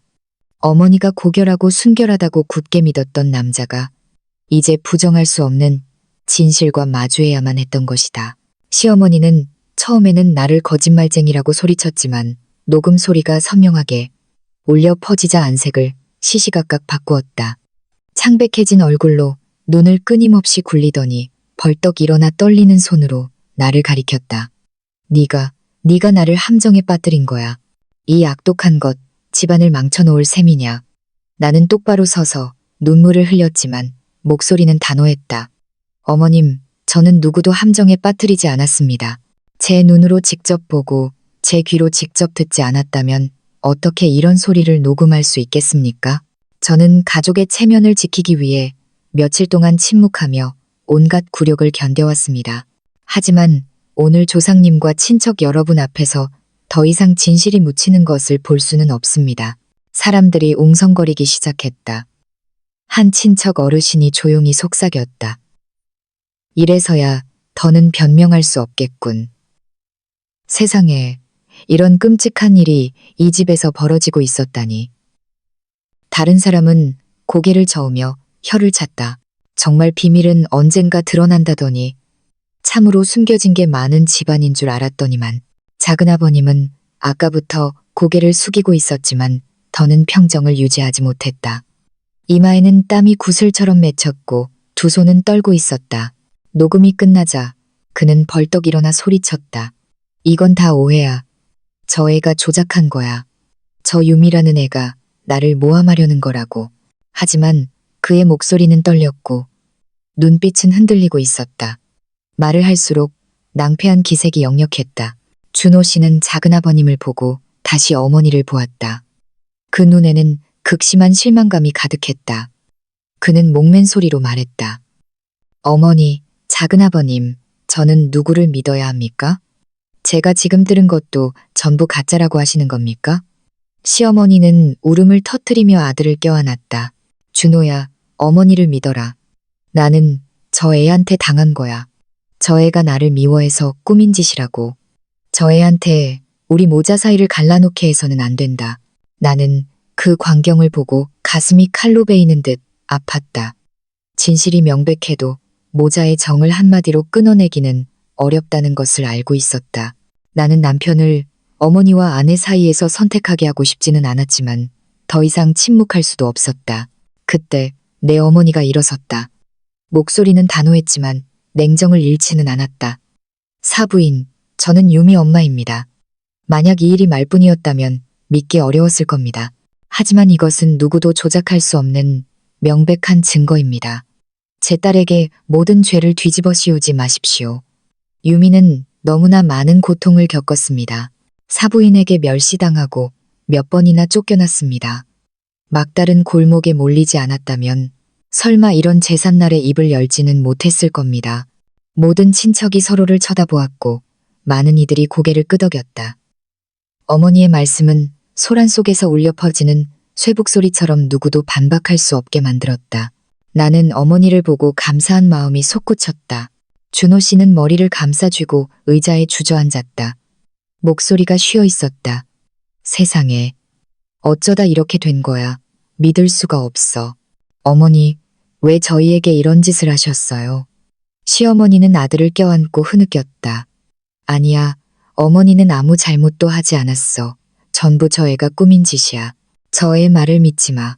하지만 시어머니의 울음소리는 반박이라기보다는 애원에 가까워지고 있었다.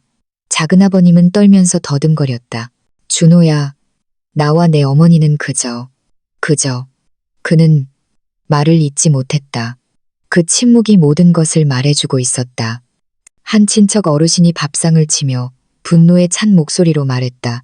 형수님, 재석씨, 숙부의 이름을 걸고 두 분이 이런 천지가 용납 못할 짓을 해놓고서 친척들에게 얼굴을 들 수 있겠소? 조상님 제삿날의 며느리가 이런 증거를 내놓게 하다니 너무나 부끄러운 일이다.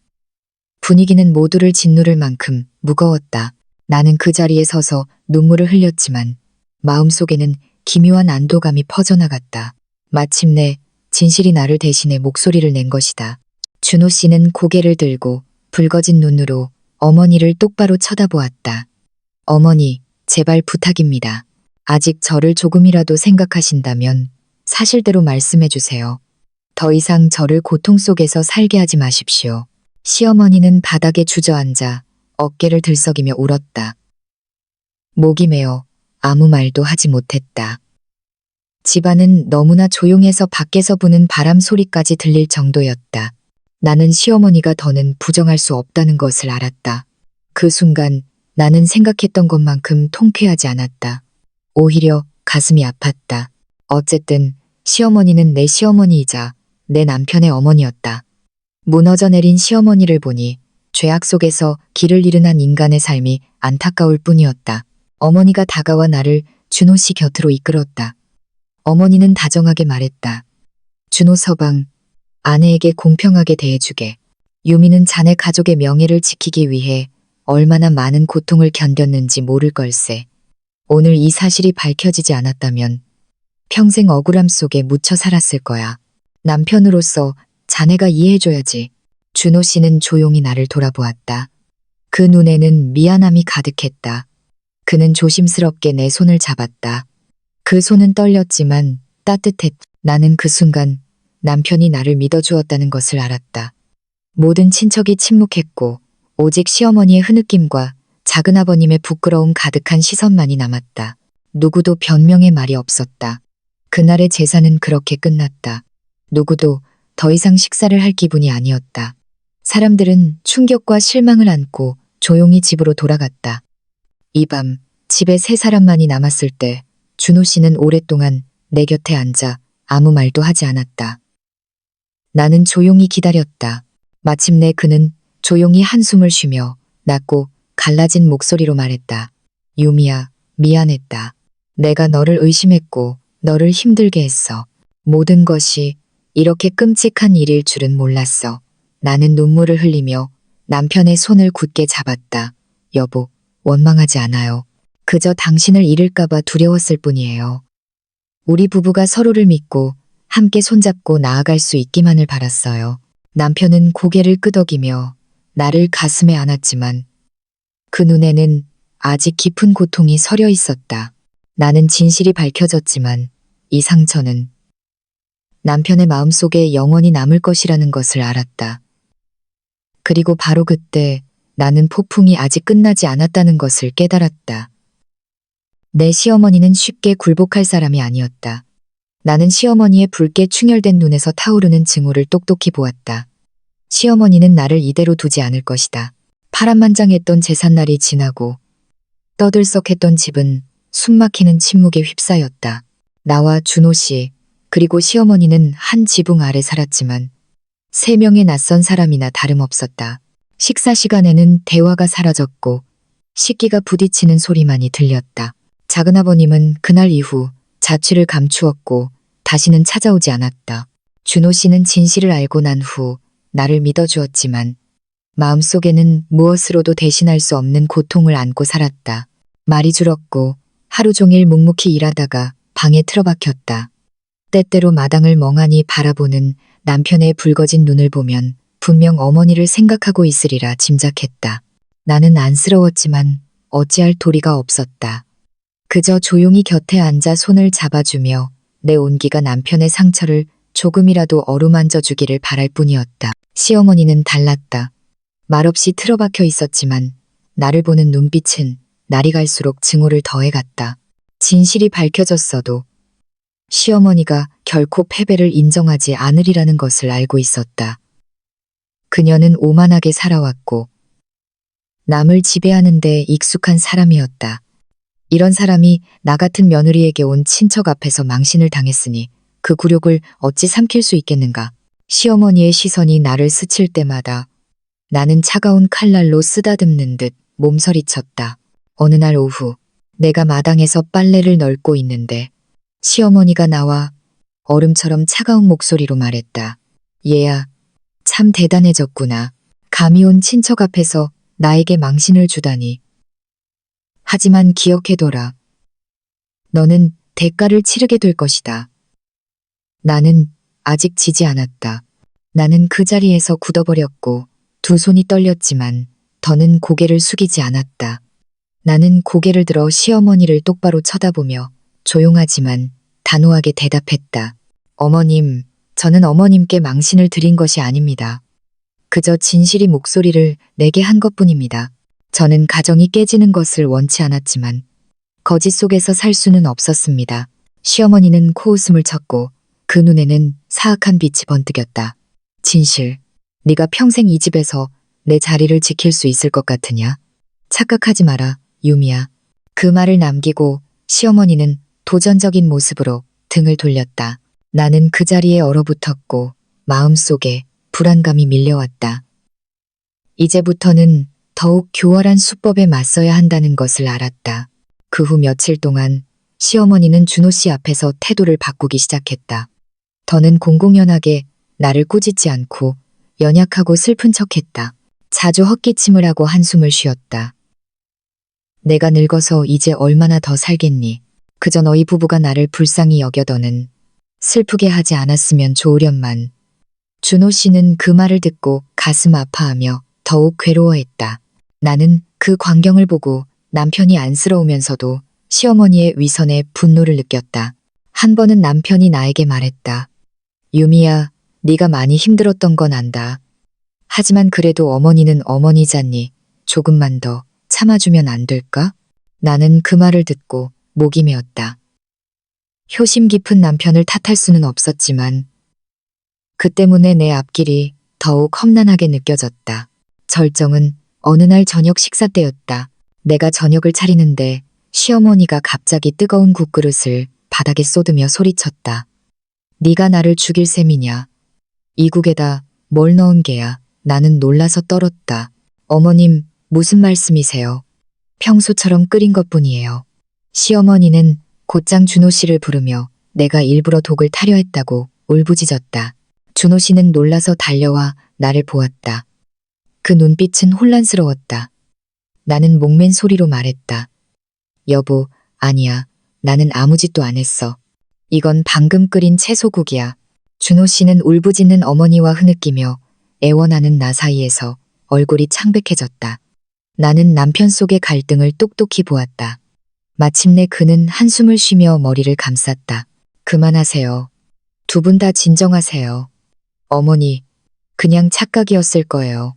하지만 남편의 눈에 순간 스쳐 지나간 의심의 빛에 내 가슴은 아팠다. 나는 시어머니가 의심의 씨앗을 심는데 성공하기 시작했다는 것을 알았다. 그날 밤 나는 이불을 뒤집어 쓰고 흐느꼈다. 준호 씨는 곁에 조용히 앉아 나를 위로하지도 떠나지도 않았다.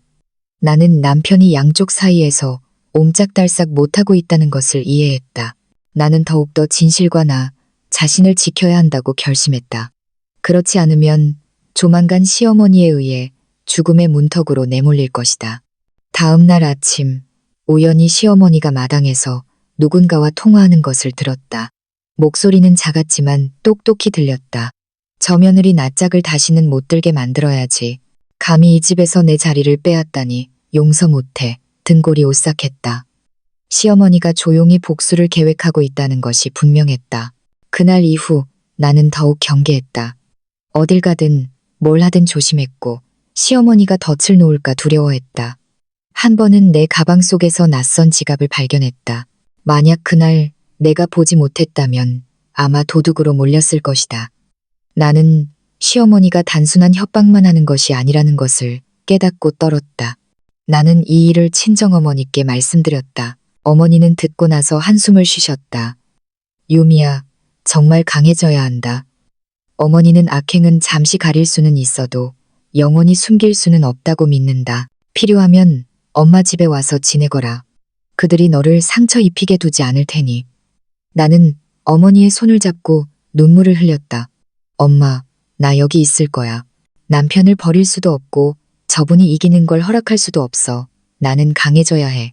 내 마음속에 강철 같은 의지가 생겨났다. 폭풍이 아직 끝나지 않았다는 것을 알았지만 만약 내가 물러선다면 모든 것을 잃을 것이다. 특히 지금 시어머니가 나를 눈엣 가시로 여기는 상황에서는 나는 그 어느 때보다 정신을 바짝 차려야만 했다. 그날 밤 준호 씨 옆에 누워 나는 조용히 남편의 손을 잡고 속삭였다. 여보, 무슨 일이 있어도 나를 믿어줘. 내가 결코 누구도 해치려 하지 않았다는 것을 기억해줘. 나는 그저 이 가정을 평온하게 지키고 싶을 뿐이야. 남편은 오랫동안 침묵했지만 조용히 내 손을 맞잡아 주었다. 목소리가 쉬어 있었다. 알고 있어. 하지만 나는 너무 무서워. 유미야, 우리 집이 산산조각 날까봐. 나는 남편의 가슴에 얼굴을 묻고 흐느꼈다. 나도 무서웠지만 죄악이 계속된다면 이 가정은 진작에 산산조각 났을 것이라는 것을 알고 있었다. 그리고 그 눈물 속에서 나는 더욱 격렬한 새로운 싸움이 나를 기다리고 있다는 것을 분명히 깨달았다. 그 후 며칠 동안 나는 줄타기를 하는 사람처럼 불안정한 상태로 살았다. 겉으로 집은 조용했지만 그 안의 모든 시선과 행동은 긴장과 압박감으로 가득 차 있었다. 준호 씨는 일에서 돌아오면 말이 없어졌고 예전처럼 웃거나 이야기하지 않았다. 남편이 나를 소중히 여기는 것은 알았지만 어머니에게 등을 돌릴 수도 없었다. 시어머니는 여전히 남편 앞에서는 선량한 여인인 척했다. 하지만 나와 둘만 있을 때 그 눈빛은 차가운 칼날처럼 내 심장을 베는 증오를 품고 있었다. 나는 시어머니가 이대로 잠자코 있을 리 없다고 예감했다. 그리고 일주일도 채 지나지 않아 시어머니는 행동에 나섰다. 어느 날 오후 내가 마당에서 빨래를 널고 있는데 시어머니가 이웃을 불러들이는 소리가 들렸다. 밖을 보니 동네에서 소문내기 좋아하는 할머니가 들어오고 있었다. 시어머니는 상냥하게 그 할머니를 맞이하며 차를 내놓고는 한탄하기 시작했다. 할머니, 제가 정말 힘들어 죽겠어요. 늙어서 며느리에게 무시당하고 살아요. 저를 조금도 존중해 주지 않아요. 하루는 제 면전에 대고 소리치며 이 집의 짐짝이라고 했어요. 늙어서 이런 말을 들으니 정말 서러워요.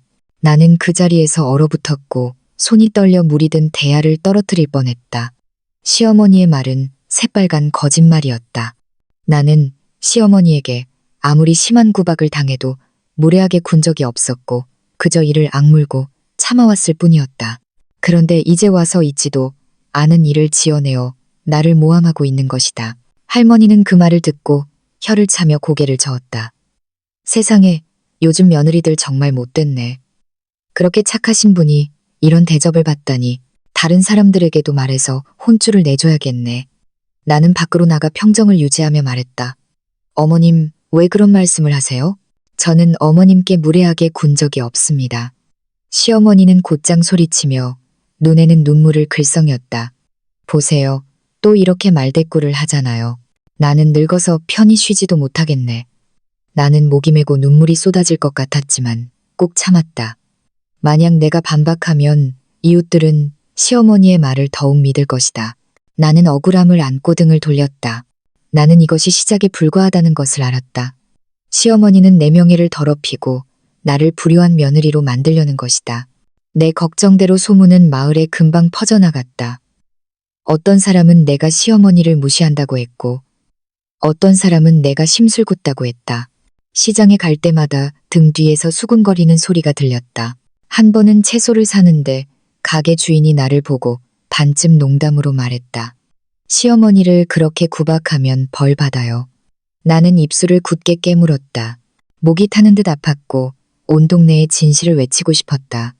하지만 지금은 참아야 한다는 것을 알고 있었다. 만약 내가 화를 내면 사람들은 내가 잘못했다고 더욱 생각할 것이다. 준호 씨는 처음에는 믿지 않았지만 이웃들이 수군거리는 것을 보고 흔들리기 시작했다. 어느 날 그는 나에게 물었다. 유미야, 정말 어머니께 무례하게 군 적 없어? 나는 남편을 보고 눈물을 흘렸다. 여보, 하늘의 맹세해. 한 번도 그런 적 없어. 당신도 내 성격 알잖아. 나는 그저 고개 숙이고 참았을 뿐이야. 남편은 나를 껴안으며 한숨을 쉬었다. 믿어. 하지만 너도 조금만 더 참아줘. 어머니를 슬프게 하지 말아줘. 나는 그 말을 듣고 괴로운 심정이었다. 나는 더 이상 얼마나 참아야만 하는 걸까? 하지만 시어머니는 거기서 멈추지 않았다. 어느 날 시어머니는 마당에서 넘어진 척했다. 내가 달려가 부축하려 하자 곧장 소리쳤다. 아이고, 제가 나를 밀어서 넘어뜨렸어요. 여러분, 제가 나를 죽이려 해요. 시어머니의 비명은 온 동네에 울려 퍼졌다. 몇몇 이웃이 달려와 내가 시어머니를 부축하고 있는 것을 보고 반신반의했다. 나는 흐느꼈다. 저는 아무 짓도 안 했어요. 어머님이 스스로 미끄러져 넘어지셔서 제가 부축하고 있었어요. 하지만 시어머니는 허리를 부여잡고 울부짖었다. 제가 나를 밀었어. 나를 미워해서 다치게 하려는 거야. 이웃들은 이해할 수 없다는 눈으로 나를 보았다. 나는 깊은 구덩이에 빠진 것 같았고 결백을 증명할 방법이 없었다. 그날 밤 나는 얼굴을 묻고 흐느꼈고 시어머니는 방에 누워온 식구가 들으라는 듯이 때때로 신음소리를 냈다. 준호 씨는 나를 반쯤 믿고 어머니를 반쯤 안타까워하며 혼란스러워했다. 내 마음은 산산조각이 나는 것 같았다. 그 후 며칠 동안 시어머니는 일부러 집안의 물건들을 깨뜨리고 나에게 뒤집어 씌웠다. 한 번은 낡은 화병이 깨지자 곧장 준호 씨에게 말했다. 유미가 던졌어. 모든 것을 부술 셈인가 봐. 내가 들어와 바닥의 파편을 보고 온몸이 떨렸다. 더는 어떻게 변명해야 할지 알 수 없었. 하지만 나는 내가 무너지는 것을 허락하지 않았다. 나는 어머니의 말씀을 떠올렸다. 강해져야 한다. 정직한 사람은 하늘이 지켜주니까. 나는 조용히 관찰하며 상황을 역전시킬 방법을 찾기 시작했다. 거실에 작은 카메라를 몰래 설치하고 모든 것을 녹화했다. 이전의 녹음처럼 진실만이 내 결백을 증명해 줄 것이라고 믿었다. 며칠 후 기회가 찾아왔다. 그날 오후 시어머니는 일부러 젓갈 항아리를 바닥에 쏟고는 소리쳤다. 유미야, 이리 와봐라. 네가 쏟고 그냥 갔지. 나는 달려가 차분하게 대답했다. 제가 한 게 아닙니다. 방금 부엌에 있었어요. 시어머니는 코웃음을 치며 준호 씨를 불렀다. 준호야, 와서 좀 보아라. 제가 또 사고를 쳤다. 준호 씨가 피곤한 얼굴로 달려왔다. 나는 더 이상 울거나 애원하지 않았다. 조용히 카메라를 숨겨둔 곳으로 가 메모리 카드를 꺼내고 단호하게 말했다. 여보, 나에게는 증거가 있어요. 나는 아무 짓도 하지 않았어요. 모든 것이 녹화되어 있어요. 시어머니의 얼굴이 순식간에 잿빛으로 변했다. 시어머니는 곧장 소리쳤다. 네가 감히 집에 카메라 따위를 설치해? 그렇게까지 해서 나를 모함하고 싶었어? 나는 떨렸지만 단호한 목소리로 말했다. 어머님, 저는 제 결백을 증명하고 싶었을 뿐입니다. 더는 부당하게 비난받는 것을 견딜 수 없었어요. 준호 씨는 메모리 카드를 받아 컴퓨터에서 열었다. 화면에는 시어머니가 스스로 젓갈 항아리를 쏟고 나를 부르는 모습이 선명하게 담겨 있었다. 저는 부정할 수 없었다. 남편은 그 자리에서 굳어버렸고 어머니를 돌아보며 목맨 소리로 말했다. 어머니, 왜 이런 짓을 하셨어요? 왜 제 아내를 막다른 골목으로 몰아넣으세요? 시어머니는 바닥에 주저앉아 눈을 동그랗게 뜨고 흐느꼈다. 저 애 때문이야. 제가 친척들 앞에서 내 체면을 깎았잖아. 내가 쟤를 미워하니까. 나는 그 말을 듣고 눈물을 흘렸다. 통쾌하지 않고 그저 가슴이 아팠다. 내 자신과 남편, 그리고 눈이 멀어 며느리를 모함할 음모까지 꾸민 시어머니가 안타까웠다. 준호 씨는 얼굴을 묶고 울었다. 이번에는 남편이 더는 망설이지 않으리라는 것을 알았다. 그는 직접 보고 마음으로 이해한 것이다.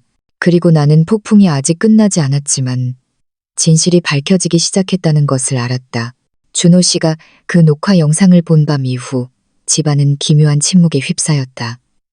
시어머니는 더는 약한 척하거나 덫을 놓지 않았지만 잘못을 인정하지도 않았다. 방에 틀어박혀 거의 나오지 않았고 나를 보면 그 눈에는 감출 수 없는 증오가 서려 있었다. 나는 통쾌하지 않고 오히려 마음이 무거웠다. 시어머니를 막다른 상황으로 몰고 싶지는 않았지만 진실은 때로 너무나 잔인해서 아무리 숨기려 해도 피할 수 없는 법이다. 준호 씨는 그날 이후 완전히 무너져 내렸다. 낮에는 일하고 밤에는 말없이 홀로 깊은 생각에 잠겼다. 어느 날 밤 남편이 툇마루에서 조용히 담배를 피우는 것을 보았다. 그 슬픈 눈빛에 가슴이 조여왔다. 나는 다가가 조용히 곁에 앉아 어깨에 손을 얹었다.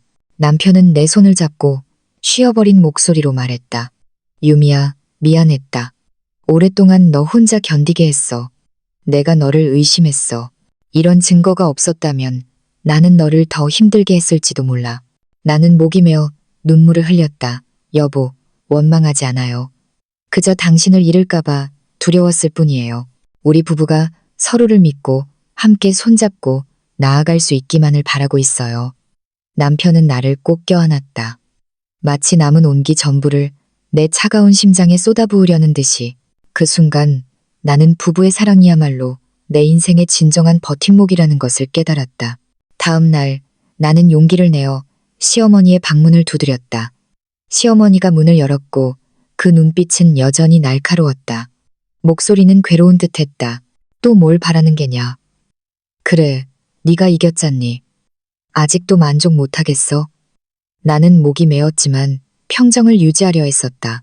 어머님, 저는 이기고 지는 것을 바란 적이 없습니다. 그저 우리 가족이 평온하기를 바랐을 뿐입니다. 어머님이 저를 미워하시는 것을 알지만 저는 어머님께 망신을 드릴 생각은 없었습니다. 제가 한 모든 것은 제 자신을 지키고 남편과의 행복을 지키기 위해서였습니다. 시어머니는 비웃으며 눈물을 흘렸다. 입은 살았구나. 하지만 내가 얼마나 망신을 당했는지 네가 알기나 하니? 온 친척이 나를 더러운 사람처럼 보고 있어. 내가 어떻게 고개를 들고 살겠니? 나는 침묵했다. 그 고통은 이해할 수 있었지만 시간을 되돌릴 수도 없었다. 나는 그저 부드럽게 말했다. 어머님, 저를 용서해달라고는 생각하지 않습니다. 하지만 저를 적으로 생각하지는 말아주세요. 저는 앞으로도 며느리로서의 도리로서 어머님을 모시고 싶습니다. 시어머니는 대답하지 않고 고개를 돌렸다. 하지만 나는 시어머니의 눈가에 순간 스쳐 지나간 흔들림을 보았다. 시간이 흐르면서 마을의 소문도 점차 잦아들었다. 사람들은 각자의 삶에 바빴고 더는 수군거리지 않았다. 하지만 가족의 균열은 여전히 남아있었다. 준호 씨는 내 곁에서 더 많은 시간을 보냈지만 어머니를 볼 때마다 괴로워했다. 한 번은 나에게 말했다. 어떻게 해야 할지 모르겠어. 한쪽은 어머니고 다른 한쪽은 아내야. 하지만 맹세할게. 끝까지 너를 지킬 거야. 나는 남편을 껴안고 목이 메었다. 당신이 나를 믿어주기만 하면 나는 뭐든지 견딜 수 있어요. 그럴 때 예기치 않은 일이 일어났다. 어느 날 아침 내가 식사를 준비하는데 시어머니의 방에서 큰 소음이 났다. 달려가 보니 시어머니가 바닥에 쓰러져 있었고 얼굴은 창백했다. 나는 놀라서 서둘러 준호 씨를 부르고 시어머니를 병원으로 옮겼다. 의사는 고혈압이라고 했고 다행히 심각한 후유증은 남지 않았다. 그날 이후 시어머니는 눈에 띄게 쇠약해졌다. 병상에 누워 헝클어진 백발과 지친 눈빛을 보니 가슴이 아팠다. 시어머니는 나에게 많은 고통을 주었지만 결국은 내 남편의 어머니이자 너무나 큰 잘못을 저지른 한 여인이었다. 나는 죽을 끓여 한 숟가락씩 떠먹여드리고 이마에 땀을 닦아드렸다. 시어머니는 나를 보며 붉어진 눈으로 조용히 물었다. 왜 아직도 이런 짓을 하는 게냐? 내가 밉지 않으냐? 나는 조용히 미소 지었다. 미웠습니다. 하지만 미워해서 무엇을 얻겠습니까? 어머님은 지금도 어머님이십니다. 며느리는 시어머니를 모시는 법입니다. 그저 어머님께서 제 진심을 알아주셨으면 좋겠습니다. 저는 정말 이 집이 평온하기를 바랄 뿐입니다. 시어머니는 오랫동안 침묵했지만 고개를 돌렸다. 하지만 나는 그 지친 얼굴 위로 눈물이 흐르는 것을 보았다. 퇴원 후 시어머니는 많이 변했다. 말이 줄었고 더는 나에게 싫은 소리를 하거나 트집을 잡지 않았다. 한 번은 돌아가신 시아버님의 위패 앞에 앉아 조용히 한숨을 쉬었다. 여보, 내가 정말 잘못했어. 좀 더 일찍 그만뒀어야 했는데. 나는 그 말을 듣고 마음이 부드러워지는 것을 느꼈다. 나는 시어머니의 마음속 깊은 곳에서도 용서받고 싶어 한다고 믿었. 어느 날 저녁 집에 세 사람만 있을 때 시어머니가 우리 부부를 불렀다. 목소리가 떨렸다. 준호야, 유미야, 미안했다. 내가 너희 둘을 참 많이 힘들게 했구나. 내 잘못을 전부 지울 수는 없겠지만 다시 시작할 기회를 주었으면 좋겠다. 나와 준호 씨는 서로를 쳐다보며 눈물을 흘렸. 남편은 어머니를 껴안고 흐느꼈다. 어머니, 저희는 어머니의 진심만 있으면 돼요. 저희는 여전히 가족이에요. 나도 무릎을 꿇고 시어머니의 손을 잡았다. 어머님, 저도 그렇게 바랍니다. 그날 이후 작은 집에는 더 이상 고함 소리나 증오의 눈빛이 없었다. 대신 후회로 가득 찬 침묵과 서로를 배려하려는 노력이 생겨났다. 시어머니는 점차 나에게 다정하게 대하기 시작했고 준호 씨도 신뢰를 되찾으며 나를 더욱 소중히 여겨주었다. 그리고 나는 수많은 파란을 겪은 후 원망을 버리고 마음의 평온을 얻는 법을 배웠다. 제 이야기는 고통스러운 교훈을 가지고 끝을 맺습니다. 가정에서 진실은 고통을 동반할 수 있지만 진실만이 사람을 어둠에서 해방시킬 수 있습니다. 며느리의 효심과 인내가 잘못을 눈 감아주는 데 사용된다면 그것은 효도가 아니라 죄악을 방조하는 것입니다. 하지만 진실이 밝혀진 후에는 모두가 잘못을 바로잡을 기회를 가질 수 있도록 관용과 인간적인 결말이 필요합니다. 요즘 준호 씨가 어머니를 돌보는 모습을 보거나 시어머니가 나에게 어서 쉬어라라고 미소 지어줄 때 나는 폭풍이 지나가고 마침내 우리 가족이 평온을 되찾았다는 것을 압니다. 그리고 수없이 억울했던 나는 마음을 바르게 가지면 결국 하늘은 외면하지 않는다는 것을 깨달았습니다.